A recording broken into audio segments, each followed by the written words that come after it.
En France, des milliers de femmes et d'hommes sont également descendus dans la rue pour protester contre les violences sexistes et sexuelles. Ils ont répondu à l'appel d'un collectif baptisé Nous Toutes à la veille de la Journée internationale pour l'élimination des violences faites aux femmes. Noémie Roche.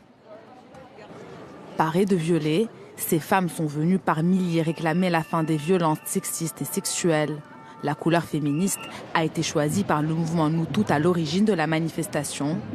Cette femme, victime de viols à 16 et à 35 ans, veut désormais briser le tabou. Les dégâts, ils sont immenses en fait. Quand on est victime, c'est très dur de s'en sortir et la première chose à faire, c'est de pouvoir en parler et que la société reconnaisse qu'on est victime et fasse tout pour faire condamner les coupables. Le cortège parti de la place de l'Opéra a fait route vers place de la République. Parmi les femmes, des hommes solidaires.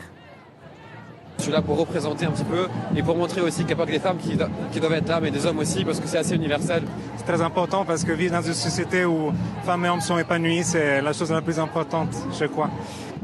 Au milieu des femmes de tous âges, quelques figures bien connues des Français, comme les comédiennes Muriel Robin et Eva Darlan, toutes les deux très engagées pour la cause des femmes. La manière dont c'est traité aujourd'hui est indécente. Qu'est-ce qui manque? De l'argent. Le regarder, se dire ça coûte tant, on ne supporte pas ça, c'est impossible, et copier l'Espagne qui, avec de l'argent, a fait baisser de presque 50% le nombre d'agressions conjugales. Donc voilà, mais c'est zappé. C'est zappé, ce ne sont que des chiffres. Et ça, c'est insupportable, quoi. Même son de cloche du côté de Caroline de Haas.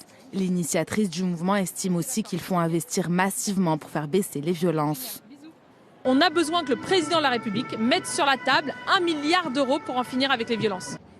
D'après les associations féministes, il faudrait environ 2 milliards pour en finir avec les violences faites aux femmes en France. Dans l'Hexagone, une femme meurt tous les 3 jours sous les coups de son conjoint ou ancien compagnon.